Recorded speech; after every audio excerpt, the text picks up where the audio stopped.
Due to deep thinking, there have been so many inventions in the world. If the scientists of our world did not have profound and extensive thinking, how could there be so many inventions? How are cars built? How are buildings constructed? How are these machines created? Just think about it. And then we say that overthinking is very harmful, leading to depression. Is it true? Shouldn't a person think more? Because if that were the case, such great inventions would never happen. But the point to understand is in which subject we hold our thoughts deeply, in which subject our thinking becomes profound. If you think in the right direction, your thoughts will determine your path ahead. But if your thoughts are scattered in different directions, in different orientations, then those very thoughts become obstacles for you. Look at a river that flows in one direction consistently. It benefits so many people.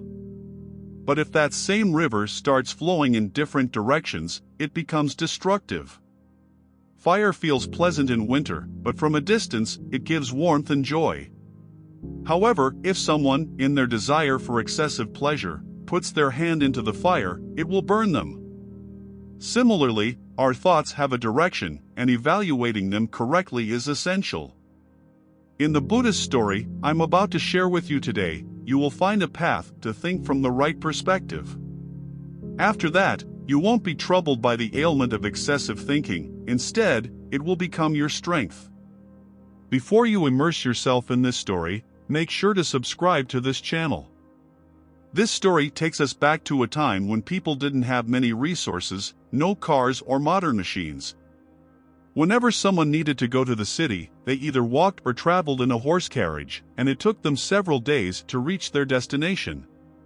During this time, in a village called Rampura, there lived a young man named Ravi with his family. He was just 22 years old, but he possessed youthful zeal and enthusiasm. He approached every task with dedication and didn't rest until he completed it. Whenever something wrong happened to someone, he stood up against it and made the person realize their mistake. Ravi's mother was greatly worried because of him. She constantly worried about her son and thought about him day and night, especially when he was away for days at work. During that time, Ravi's mother constantly feared something unfortunate happening to her son. Lost in her worries, she would sometimes forget to eat or drink and would spend the entire day thinking about him. Even the enemies in the village knew how much she worried about Ravi. Similarly, once when Ravi was away at some work, a rumor spread in the village that his horse carriage had overturned, resulting in Ravi's death.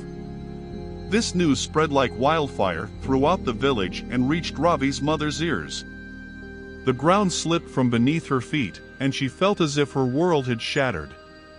And suddenly, her heartbeat stops, and she faints, collapsing to the ground. However, there were women from the village around her at that time. They immediately rushed her to the nearby village doctor. Because of this, her life was saved, but still, her heart was sunken. She had no way to take any information about her son, as at that time there weren't any ways of communication like phone or messages. This was the reason Ravi's mother's condition was deteriorating day by day. A few days later, Ravi completes his work and returns to the village from the city. Upon his return, he learns the whole story and is filled with remorse. He rushes to his mother, informs her about his well-being, and shares every detail with her. His mother feels relieved upon seeing her son alive and takes a deep breath. After that, Ravi tells his mother that he knows those people who spread the false news in the village. He considers them all his enemies and promises to punish them for their wrongdoing. He warns his mother not to get involved, but his mother, concerned for her son, clasps her hands and says, "Ravi, my son, don't do that. If something happens to you, I won't be able to live." Upon seeing his mother's condition, tears come to Ravi's eyes, and all his anger dissipates. One thing that was troubling Ravi was his mother's deteriorating health. That's why Ravi takes her to the city for treatment. There, he shows his mother to a renowned physician. After examining her, the physician prescribes some medicines and says that there is no specific illness, but she is affected by excessive thinking, and in reality, such an illness does not exist. A person has to control their mind. After learning all this, Ravi brings his mother back home. However, a new problem had arisen.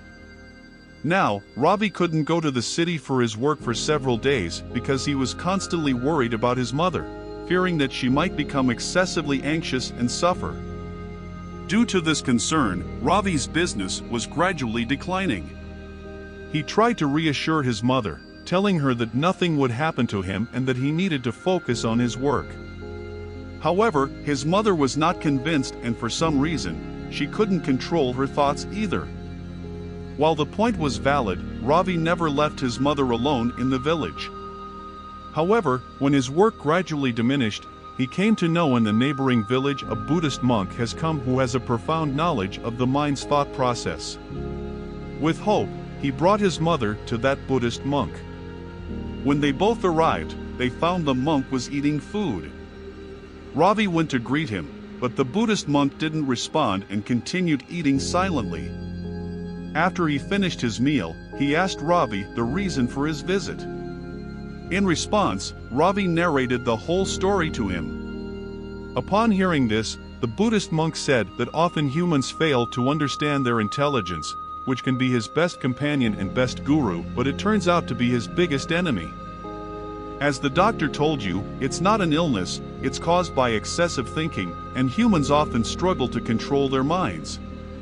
How can you stop the thoughts that come to your mind? Upon hearing this, Ravi said, "That's exactly why I've come to you, Mahatma. If you can provide me with a solution that will cure my mother and free her from the problem of overthinking, I will be immensely grateful to you." In response, the wise monk said that there's nothing wrong with thinking too much, it's not a bad thing.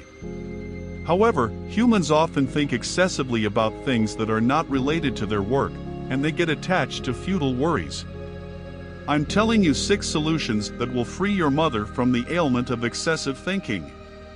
The first thing is the fundamental principle, and the first technique is to understand our thoughts. It means that we need to observe our thoughts. When we do this, it means that we are not actively engaged in any activity, and at that time, we can also observe our thoughts.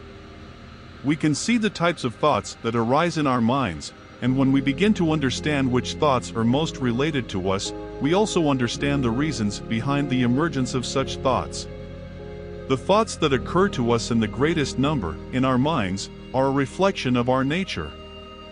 They shape our inherent disposition. And when we start understanding our thoughts, it means that we are understanding our nature. After understanding our thoughts, the second technique is to align all our thoughts toward a single task. Focus all your attention on that task and engage in it wholeheartedly. This way, your thoughts won't wander here and there. Don't think that you will be able to give your complete attention to a task right from the first attempt. It's possible that your thoughts may wander while performing a task, but when you realize that your thoughts are scattered, make an effort to bring them back to that same task. And gradually, it will become your nature, and you will be capable of organizing your thoughts completely to perform any task. While following this technique, we should also keep in mind that we should focus deeply on a single thought. If we have various different thoughts coming to us, we need to pick one thought and delve into its depth. We need to observe the thought's origin within ourselves, how it is being born, and when we focus our complete attention on that thought, we can acquire complete information about the subject on which our mind was contemplating through our intellect. The next key is to engage in activities that involve physical exercise, dance, singing, or any other activity that fully engages our mind. Through these activities, we forget all the scattered thoughts and our mind becomes completely tranquil. You must have felt that physical exercise or engaging in dance and singing brings peace to the mind. Knowing this, if we still aren't engaging in those activities, then who is to blame? The next principle is to consume things that cool down our minds, that provide a cooling effect to our brain, and generate a cooling effect in our body so that our mind and blood pressure can remain calm and normal. This includes various types of fruits, coconut water, green vegetables, and juice. If we consume these items, our minds will remain completely tranquil, and we will definitely find some relief from the problem of excessive thinking. The next principle is to make an effort to change the course of our thoughts. Instead of indulging in futile thoughts here and there, focus our thoughts on constructive activities, something creative that keeps our mind engaged and prevents any idle thoughts.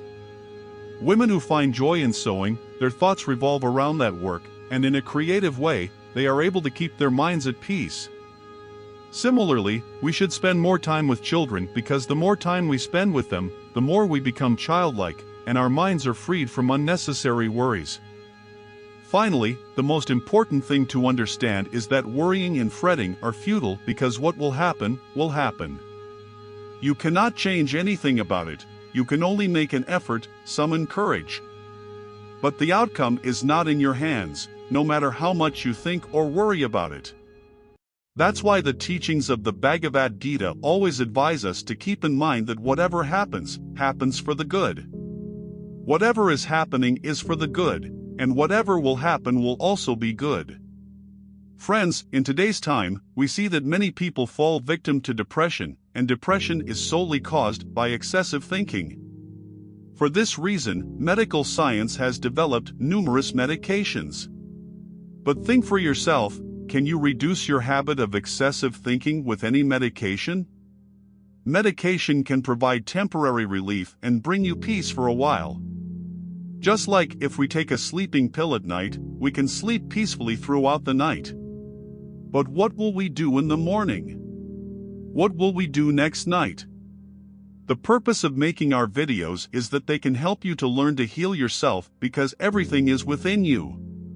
You just need to work on your mind and your thoughts. Let go of unnecessary thoughts. They will only make you hollow from within. Let the path of knowledge become clear to yourself.